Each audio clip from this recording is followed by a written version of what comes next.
You are listening to the Two and Out CFL podcast, a proud member of the Canadian Football Podcast Network. Right before halftime, we called a quarterback draw, and I ran in like a 5-yard touchdown and how many of those did you run? Yeah, not very many.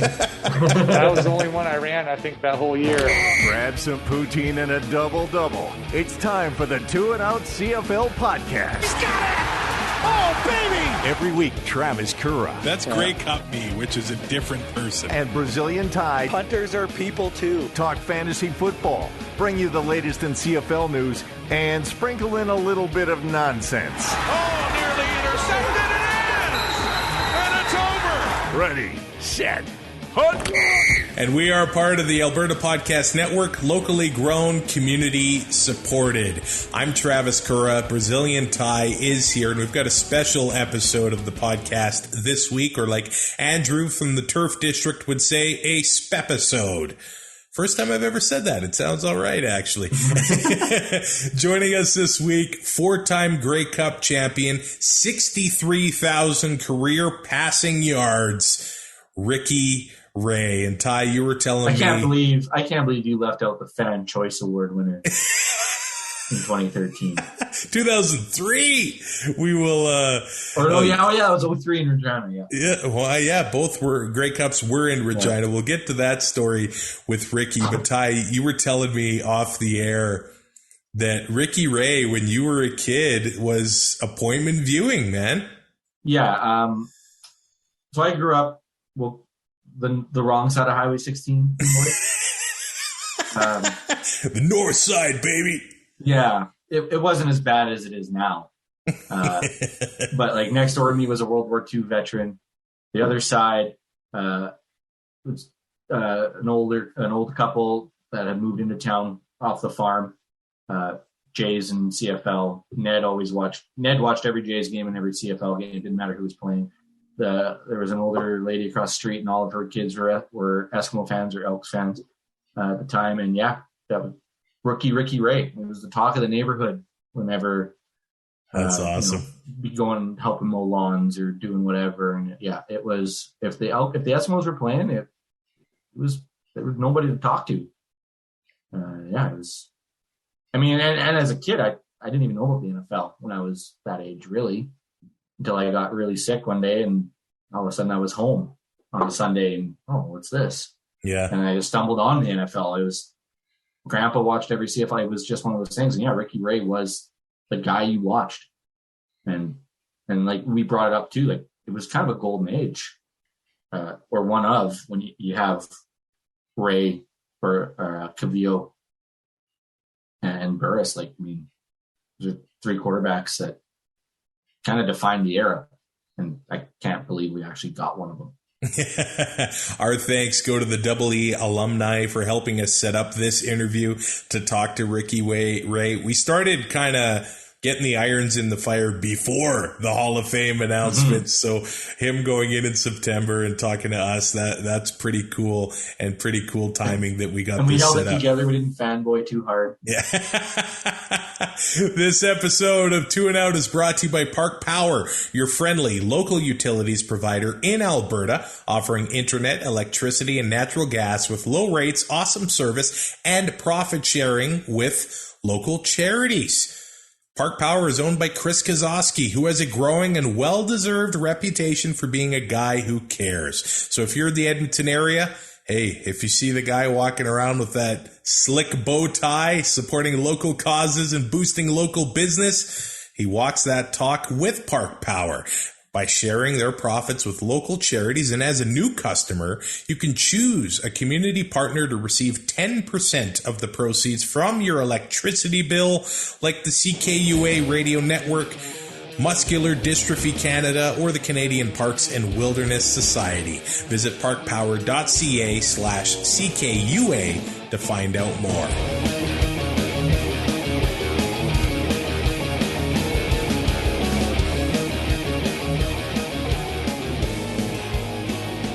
And joining the show this week is one of the newest members of the Canadian Football Hall of Fame. I guess it will be made official in September. Ricky Ray, thanks for coming on the 2 and Out CFL podcast, and congrats on getting the call to the Hall.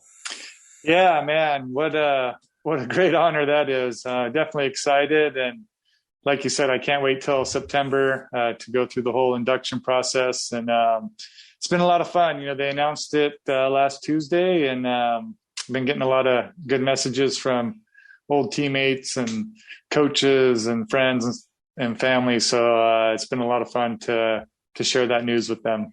When you get inducted into a Hall of Fame, I imagine it's a very reflective moment where it kind of represents your whole football journey, right from, 5, 6 years old, whenever you were playing up until now, doesn't it?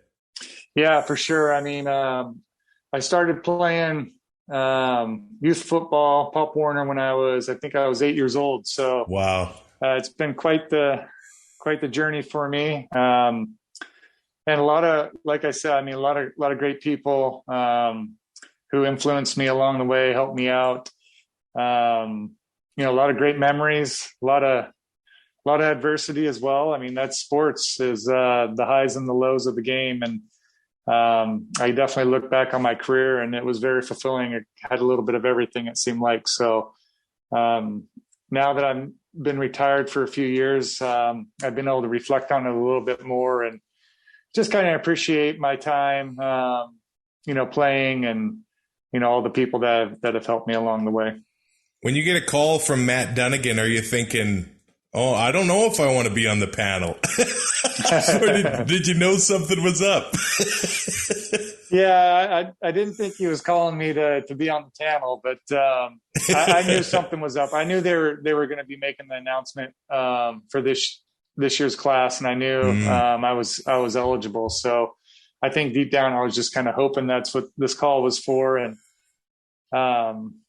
he started making a little bit of small talk with me, so we just chatted for a few minutes, and then he finally broke the news to me. And that's cool. Yeah, I mean, it was quite a call. I mean, to get it from Matt Dunnigan, one of the great CFL greats, was pretty cool. I feel like small talk with Matt Dunnigan would be football or barbecue. Yeah, I mean, that's what it was about, really, other than the barbecue. But he was talking football, and a little bit about what I'd been up to, what he'd been up to this off season, and once he got into the Hall of Fame talk, it was pretty special. So, born in California, you go to Sacramento State. Like, I'm sure there wasn't a whole lot of CFL coverage south of the border. Like, what did you know about the CFL before arriving in Edmonton? Yeah, not a whole lot. It's funny because Sacramento, which is only a few hours away from where I live here in Reading, had a team. And I remember them having a team. But, obviously I grew up watching the NFL, and all those games are televised. I'm a big 49er fan, and didn't really get to watch much of the Canadian League. I didn't really start thinking about it too much until I was finishing up my career at Sacramento State. A couple of our guys, Charles Roberts, went up there, had a great career. He was our running back at Sacramento State. Ryland Wickman, I think, also played in Winnipeg. So a few guys had gone up there. And once I kind of got out of Sacramento State and was trying to figure out, what opportunities I had to keep playing, the CFL, started resonating with me a little bit more, knowing that it was an option to have a chance to go up there and play. And then I actually got invited to the 49er training camp, and Jeff Garcia was the starting quarterback there. And I, learned and knew a little bit about his career playing in Canada. So that's kind of when it really started to hit home with me. It was when I was finishing up college and looking for opportunities to play professionally. What ended up being your favorite thing about playing in the CFL, other than the opportunity to play and be on the field and continue playing football? Yeah, I mean, there were a lot of great things. I mean, that was one, having the opportunity to play.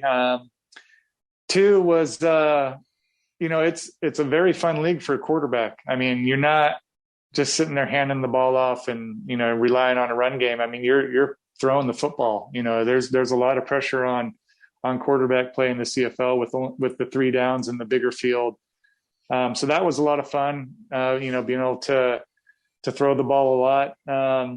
And just kind of the small feel of it. I mean, just with the fans' access to it, and kind of the college feel of the stadiums, and just that whole, I guess, atmosphere that the CFL has, and the history. I mean, the history of the CFL goes back a long ways. And, when I got to Edmonton, they do that's what the organization does a great job of, really showing you the history of that franchise and the history of the CFL and all the great players and teams that came through that organization. And you get to see, man, this game has meant a lot to Canada over the years. And it just makes you feel like you want to be a part of something that's been around that long and has such a rich tradition. And, that was definitely one of the parts I was happy to be a part of.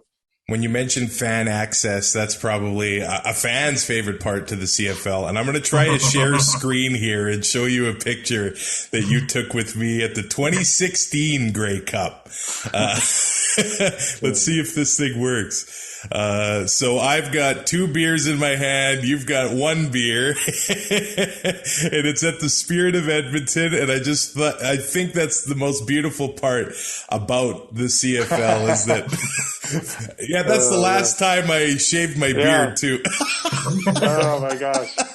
So, yeah. I mean, it's great. I love it. It's fun. I mean, yeah, I mean, it started when I got to Edmonton. I mean, we, having the fan days and stuff during training camp, having the fans come down during training camp, and, they're right there to talk with you and introduce themselves, after practices. And then Edmonton did a great job of allowing you to kind of be out in the community. There's lots of opportunities for us to go out and sign autographs and go to different events. And, Monday Morning Magic, we had Read in Week, all sorts of things that, you're able to do and kind of feel a part of that city. And, that's what I enjoyed about the CFL was just, having a chance to kind of be out there and being a part of the town you played for. So I heard this story about you, and it's not bad. It is from a Grey Cup in 2003 in Regina, that you had missed the player shuttle back to the hotel and ended up riding with the fans.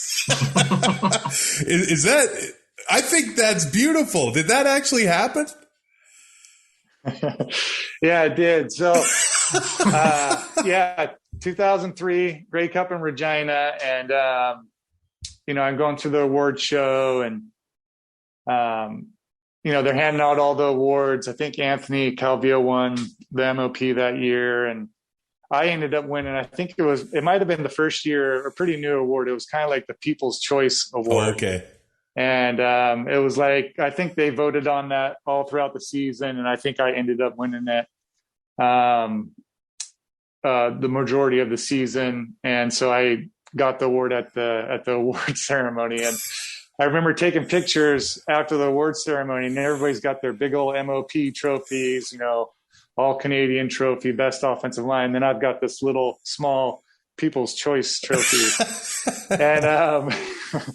And then after the thing, I don't know what happened. I was just doing interviews, and by the time I came out of all the interviews and stuff, like all the transportation had gone, like all the cars that were driving the players or whatever. So me and I think it was Dave Jameson and my wife were like, man, how do we get back to the hotel? So I guess the bus was coming. So we all ran down and hopped on the city bus and just rode the city bus back to the hotel. So, and I mean, that's a great point of what the CFL is like. I mean, there are times where, you're just out there. I mean, it's not like the high profile where, you've got your police escort in a bus and, they're taking you everywhere. And sometimes you just get out there and you're in the community. Another funny story was, in the 05 Grey Cup in Vancouver, we would go to the stadium the day before the game and do our final walkthrough, and then we'd have all the media stuff. And of course, being a quarterback, I got caught up doing a bunch of media.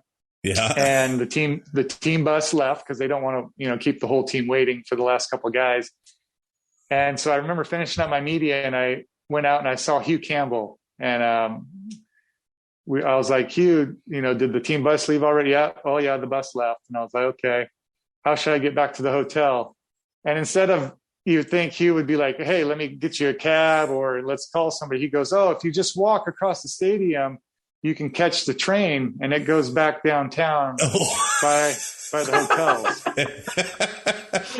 And so I'm like, okay. So, of course I walk over there and catch the train and ride it back downtown and walk back to the hotel. So, yeah, those are the great stories of being able to play in the CFL. And even my time in Toronto, we only get one parking spot at the stadium. So I let my wife bring the kids in later for the game. So I'd let her use my parking pass. And so I would ride the GO train from Clarkson all the way into Toronto, to BMO. And, I'd just get on the train like everybody else and put my headphones in and stare out the window and enjoy the 30 minutes to the game. I love that. Yeah. I love that. So kind of on the theme of story time, December 11th, 2011. What do you remember about that day? Yeah, I think, or 2012, right? Or was it? No, 2011. Yeah, you're right. Yeah. 2011. I remember we were driving, my wife and I were driving, and we were down visiting her sister in the Bay Area here in California. And Cavis called, Cavis Reed, our head coach, and she handed me the phone, and he basically was just like, hey, we're trading you to Toronto. And there's nothing I really had to say. I was like, okay. I wasn't going to sit there and argue with him about it. Yeah. So I was pretty surprised, especially because we had such a good year in 2011. We got off to a great start. I think we were 5-0 start. We kind of hit a rough patch in the middle, but got things squared away, and we made it to the West Final that year. And so I was thinking, man, we've had a couple, up and down years, and now we're kind of, turning things around a little bit. We have a good team. We're right there knocking on the door to get into the Grey Cup. Things are looking good. And then to get that call from Cavis and say, hey, we don't want you a part of the organization anymore was definitely surprising and, a little bit of a shock at the time. Yeah. And it kind of sent shockwaves through the league too, right? Like it was like a blockbuster at the time. It was a crazy situation. Yeah. It's funny how fast it happened too, because I had no idea until I got that call. And it seemed like, man, like a few days later, I was in Toronto up in the CN Tower and doing this big press conference of, Ricky Ray's the newest member of the Argo. And so I got the call. A few days later, I flew all the way from California to Toronto, did the announcement, did a bunch of media, and flew back home. So within the span of like 4 or 5 days, I had, just gotten traded from a place I'd been for 9 years and introduced in Toronto. And now I was, part of that franchise, and it just happened so fast. So I'm just thankful it happened kind of early in the off season. So I had some months to kind of, prepare for that a little bit. If it would have been, mid-season or, even right before training camp, it would have been a little bit more difficult, but gave me some months to kind of prepare for it and just get my mindset right. I kind of looked at it as just kind of a fresh start to my career. And, I had to go prove myself all over again to, some new teammates and coaches and a new organization and new fans. And, that was not to say stressful or anything, but just, kind of exciting and nervous at the same time of, kind of starting all over again. I can't believe it's been 10 years. Well, coming up in November since that Grey Cup championship, the 100th. What stands out to you when you think about that 2012 team? Yeah, man, we were just trying to find ourselves. It seemed like for that first half or 3/4 of the season. I was with a new team, new division. Scott Milanovich's first year as his first time head coach. Some new players. We were just trying to figure things out, and we finally did. I think we went to Regina and beat Saskatchewan sometime in October, I think, and got a big win there to kind of seal our playoff spot. And I think that just gave us a lot of confidence. I think we were like, hey, okay, we're starting to figure things out. And then, we're playing the team that just traded me, in the first round of the playoffs. Edmonton's crossing over. And so I kind of had that on my mind of, we'd already lost to them 2 times during the regular season, and I don't want to lose to them again. And in the playoffs, after they just traded me, I want to at least make them feel bad for trading me a little bit. And so going into that game, I definitely had a lot on my mind and definitely wanted to win that game pretty badly. And we put on an explosive second quarter there. Chad Owens, I think, had a punt return that really set things off, and big defensive turnover. And then right before halftime, we called a quarterback draw, and I ran in like a 5-yard touchdown and spiked how many the ball of those between did my you legs. run? Yeah, not very many. That was the only one I ran, I think, that whole year. And wow. Just to be able to get that W, a playoff win after you got traded against your old team was a big confidence booster for us, and really kind of slingshotted us into the East Final against Montreal. And that's, I guess, part of the beauty about the CFL. It's an 18-game season, so you got all season to sort of figure it out. You were a 500 team, but then the last 2 games, you beat the Riders, you win against Edmonton at home, and then going into Montreal. 50,000 fans. Now, when I think about that era of CFL football, I think of Ricky Ray, Henry Burris, Anthony Calvillo. How big was it to go into Montreal and beat Anthony Calvillo in the East Final to go to the Grey Cup? Yeah, that was obviously a huge game. They had won 2 Grey Cups back to back. I think was that 2009 and 2010. They were a playoff team. We don't like talking about those ones too much. yeah, 2011. So, really my whole career from when I started in 2002 all the way to that point in 2012, Montreal was the team. They were, Anthony Calvillo, I think he went to, I don't know how many Grey Cups, a ton of Grey Cups. Every year it seemed like he was taking his team, and, definitely going in there. I could kind of lean on my experience back in 2008 when I was with Edmonton and we crossed over and played Montreal in the East Final at that same stadium. We ended up losing a close game there, but kind of knew what to expect a little bit going into that game. And we just found a way to win. We, very scrappy game against them. Chad Kecker had some big runs. We had a couple other big plays that got us some great field position. I think we got stopped on 3rd and goal one time, had a couple turnovers. So we didn't play our best game, but we found a way to get the win in a tough environment against a good football team. And, that's what you got to do sometimes, even when you're not playing your best, is find a way to win. And we were able to do that. So you mentioned going into tough environments like the Big O and that East Final in 2012. Probably every time you had to play Calgary, Saskatchewan, stuff like that, it always appeared like nothing really fazed you when you were on the field. Is that a skill, or can you develop that, or where does that come from? And were there times that you were absolutely losing it and you were just able to keep it inside? Yeah, that's definitely part of my personality. I feel most comfortable when I'm a little bit more even keel. Try not to let things bother me too much, or try not to get too excited about things. Even though I'm still feeling all those same feelings inside, I'm just not showing it, or I'm trying to kind of keep it under control. That helped me. I felt like that helped me play the best that I could play, was kind of treating things that way. And, it's not that I wasn't nervous or not excited when we scored or anything like that. I just knew that a football game is made up of multiple moments.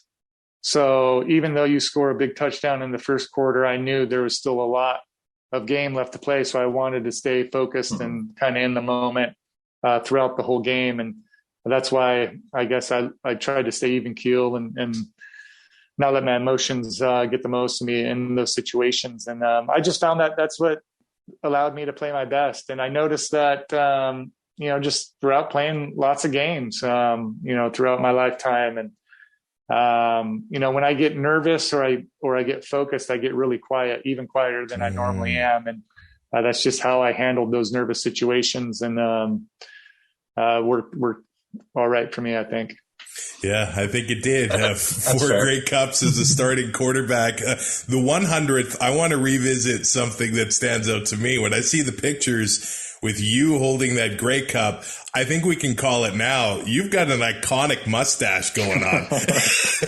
What's the story behind the stash? Yeah, so, we've all heard of the playoff beard. And then for a while there, they were doing it was kind of like a Men's Health thing. Movember. So it kind of turned into guys started growing mustaches, 1 for the playoffs and 2 for Movember. And so, it just started happening, started growing mustaches. And, 2012, we had a lot of guys on the team, growing their stashes out. And, I just went with it, went with the moment there. And, it's funny to look back because throughout my career, people are going to be like, man, every time you won a Grey Cup, you had this funny mustache going on. Well, what was that all about? So that would be a good story to tell. Yeah. I love that. I remember attending that Grey Cup, and it was the last one in the Sky Dome, 55,000 people there. Did you find there was any extra pressure or even just, hyping up the game just because it was the 100th game? Not really extra pressure. I mean, I felt nervous and pressure just because it was a Grey Cup. Yeah. It would make it more special to win it, I think, was kind of the mindset. Was like, man, we've got a chance to win the 100th Grey Cup at home, in front of most of our fans in our home stadium, in the city we play. I mean, just how cool of a story would that be, So that was kind of my mindset going into that game. And it was just Grey Cups are weird games anyways, just because of the time difference. Like it's a long introduction. You're in the locker room for a long time after warmups. Then you get out there and then they have, an extended national anthem. And it just feels like you're just waiting around forever. And those are the worst times I found as an athlete is the waiting, like game day waiting. We play a lot of our games in the CFL, in the evenings. And so you're waking up in the morning and you're kind of feeling those nervous butterflies all throughout the day until you get to the evening game. So in the Grey Cup, that's even and then, once normally as a player, once you get out there, you go through warmups and then the first kickoff goes, those nervous butterflies kind of go away because you're in the game, you're in the flow of the game. But until that happens, you're waiting you're anticipating what's going to happen. And so with that Grey Cup, it's like you're waiting around forever. And it was just, I remember after that game and during that game, it was just like I kept having this weird feeling of like it just never felt like you could get into a rhythm. You couldn't really get into the flow of the game. And when I look back on that was just kind of a weird part of that game for me. And I threw an interception first play of the game, so maybe that had something to do with it. But that was just, like I said, a great story.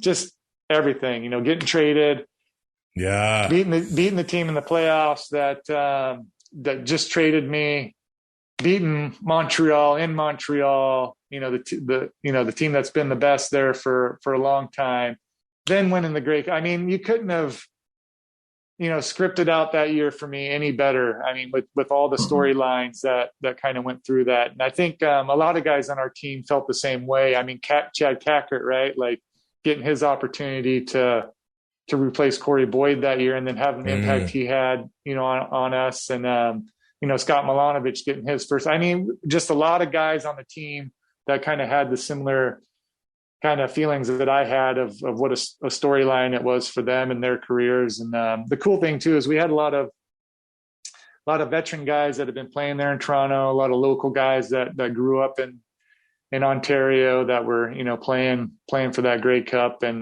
to be able to win it was just an amazing story for all of us.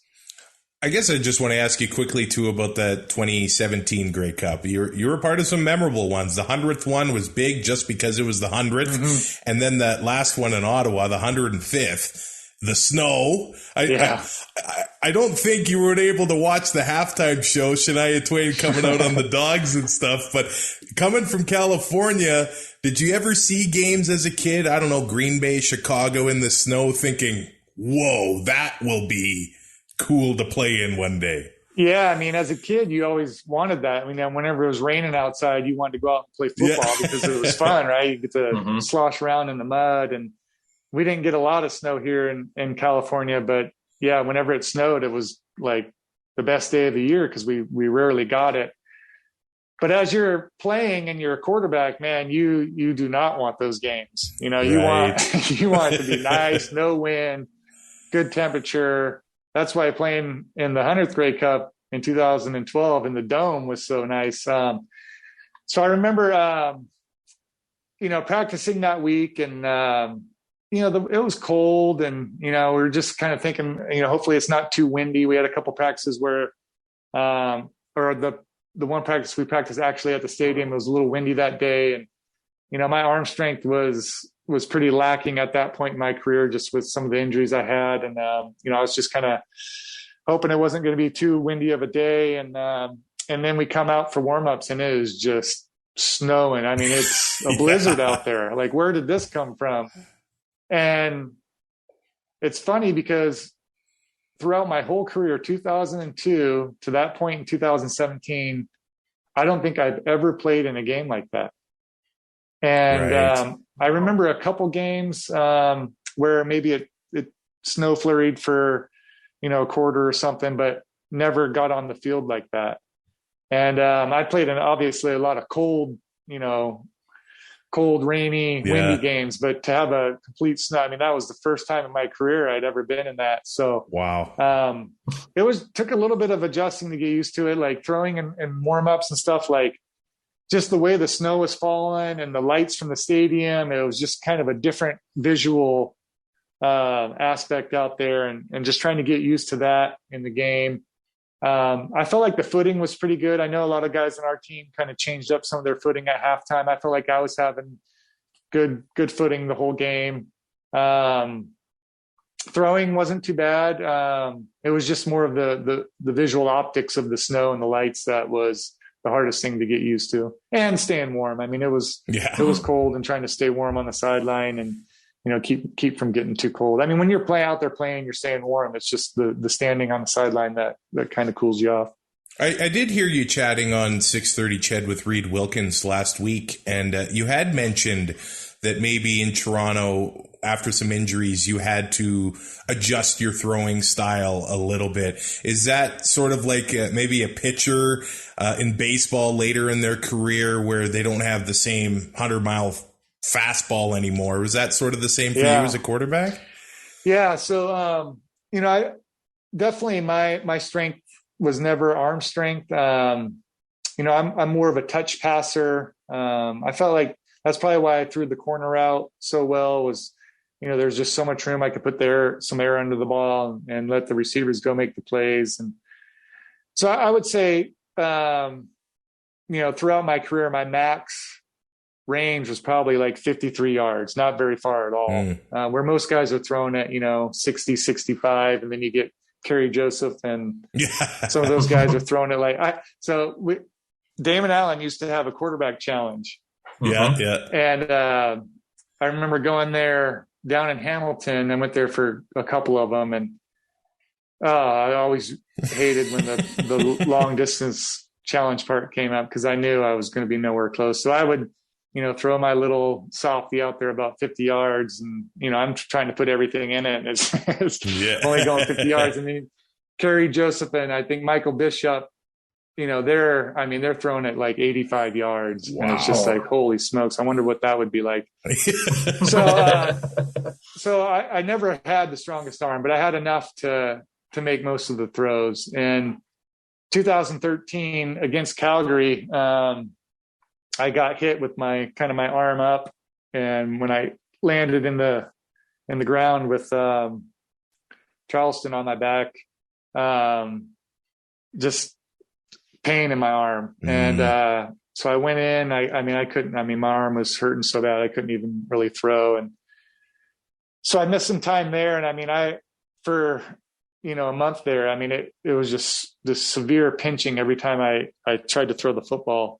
And so I got some shots and tried a bunch of different things, and finally was able to throw. But it would be this process where I'd have to go out and warm up, and I'd have to throw like 60 balls just for the pain to go away. Oh, wow.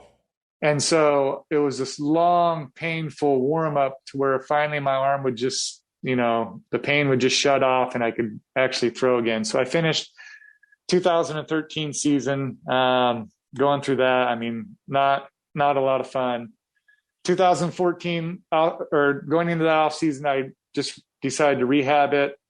2014, it was a little bit better. I didn't have to warm up as much for the pain to go away, but I just couldn't throw it. Like, just loss of velocity, loss of distance. And so I made it through 2014. I said, man, I got to get this looked at and get surgery on it. So I got surgery that off season and missed, pretty much the whole season of 2015, except for the last part and a couple playoff games. And it was just when I was coming back from that surgery, like, man, I could, when I first started throwing, I couldn't even throw it 10 yards. And then you'd go a couple weeks of that, and then, slowly kind of building it back up. But it never got to a point where, I could throw it, even 50 yards again. If I could throw it 50 yards, it would be, 1 out of 10 throws that I could get it 50 yards. Most of the time, the consistency wasn't there either. It was embarrassing sometimes, guys. Like in practice, I'd drop back to throw a corner route that I've thrown a million times in my career, and I'd go to throw it, and it would just come out end over end and, be 5 or 10 yards short. That's embarrassing to have that happen. But thankfully I had some great coaches and GMs who, were willing to kind of work with me on that and kind of tailor the game plans to, call plays where I could make those throws and, play to my strengths a little bit better. So 2017 rolls around, and, Trustman, called me and said, hey, I want you to be my quarterback in Toronto. And I was like, man, my arm's not the same. I can't, all the intermediate stuff I feel good on, but the deep stuff I'm not great with. And he said, that's fine. We'll work with you. And the funny thing is, though, is in the Grey Cup that year, we set the record for the longest Grey Cup touchdown with I forget how many, 100-yard pass to Devere Posey. It's probably one of the best throws I threw in the Grey Cup that year, and just funny how that worked out. I forget the original question you asked me. I'm sorry about that tangent. But, that's fine. Yeah, just arm strength. It was tough. Really, from 2013 on, was just inconsistent. Just hard grind, trying to go out there and throw the football. Nowadays, what are you doing to keep busy? You had a routine as a quarterback, or every day you had something to do. Now what? Is a coaching bug in your ear? It's been pretty easy for me. I'm not a busy person in the sense that I feel like I got to be out doing something working wise. So that's been good. I knew when I retired from football, I wanted to take some time off and, just be able to enjoy some things that I didn't get to do playing. While you're playing, you're always worried about I shouldn't do that, or, that might be a little bit dangerous. Plus you're playing, throughout the summer, and you don't get to do all the things that you normally do in the summertime. So I knew I wanted to take that time to enjoy some of those things. So I'm still enjoying that part of this phase of my life. And a few days ago, I went backpacking into the Trinity Alps wilderness here, close to Reading, and, went fishing and stayed the night and hiked around a lot. I've been taking my girls out, and two girls and my wife, so 3 girls in the family, and doing some hiking and trail running with them, kind of getting them outdoorsy, doing stuff. So those are the things that I keep myself busy with, is just getting out and being outside, whether it's fishing, hiking, camping, biking, just being active. I love being active, and that's kind of been the busy part of my life, is doing that for myself and sharing that with my family.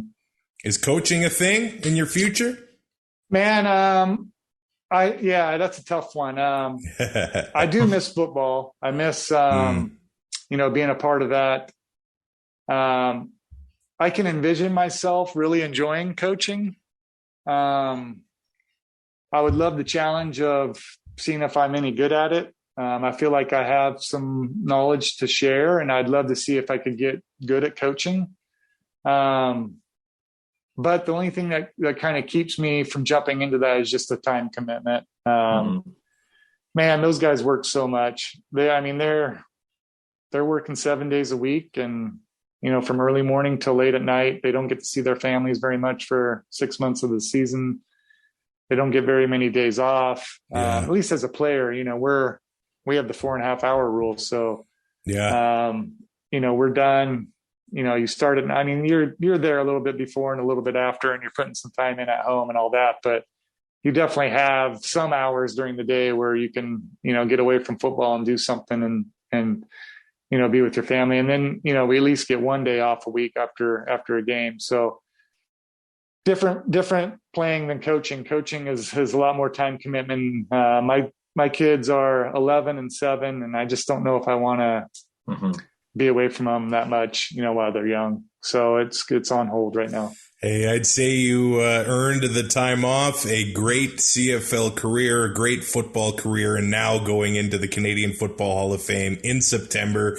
Ricky, hey, thanks so much for taking the time to talk to us, and congratulations again on getting that call to the Hall. And hey, we'll hope to see you at another Grey Cup one of these days. Yeah, that's the funnest part, whether you're playing in it or you're just going up there to be a fan, is being there for the week of the Grey Cup and, doing all the parties and stuff. Sometimes it's funner not being in it, because you get to enjoy some of that and not worry about playing in the game. But yeah, I just want to say, man, obviously the CFL is a huge part of my career. And, I'm just so thankful that I got my start in Edmonton with such a great franchise, with some great teams. Really allowed me to kind of get my foot in the door and have success right away, with those great teams that we had. I just had to go out there and do my job, and enough great players around me to win some football games. And, I just want to thank all the fans and, coaches and people who supported me along the way. Obviously it meant a lot. And, even my time in Toronto playing for, another great franchise that I think has the most Grey Cup championships. Yeah. With great history and tradition, and met a lot of great people out there and great coaches and teammates. And man, that's what it's all about, is when I look back on my career, is all those moments, playing in those big games together, practicing, doing stuff outside of football. It's just the whole experience that makes it so much fun and so rewarding to look back on. So a lot of people to thank. Awesome. Thanks, Ricky, and have some fun back in the wilderness or whatever you're going to do. All right. Thanks a lot, guys. Great talking with you. Talk to you soon. See ya.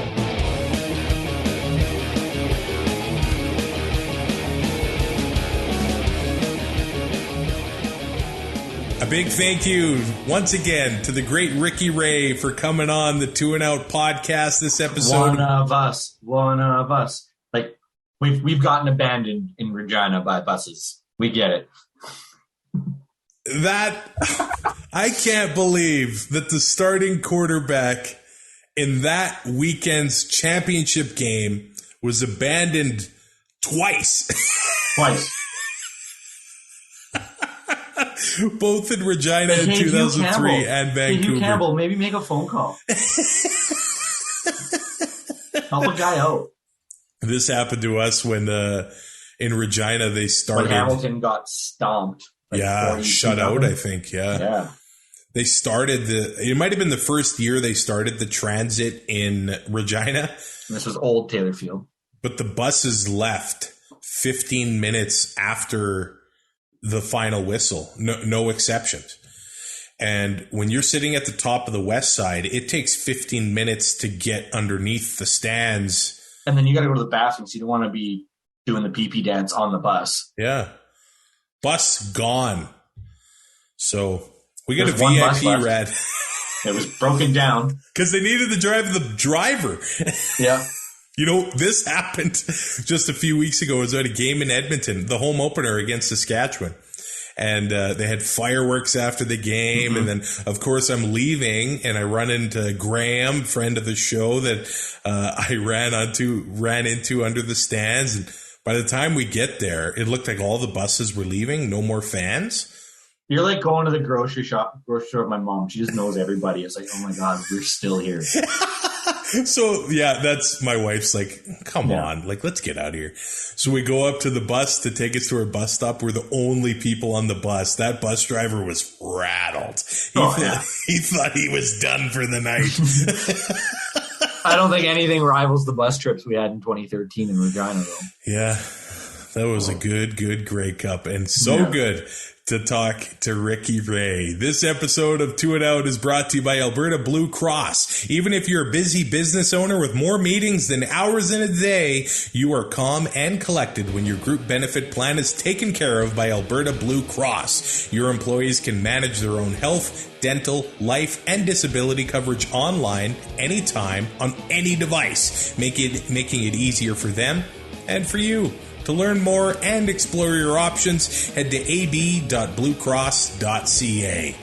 We'll be back on Thursday to preview Week 5 of the CFL season. Oh, Brazilian Ty and Travis Currah. I'm still a little hot under the collar from talking to the great Ricky Ray. So I sweated through that whole interview trying to keep it together. Rate, review, and subscribe on your favorite podcatcher, and we'll talk to you soon. Thanks for listening. Find more great shows like this at CF Pod Network on Twitter.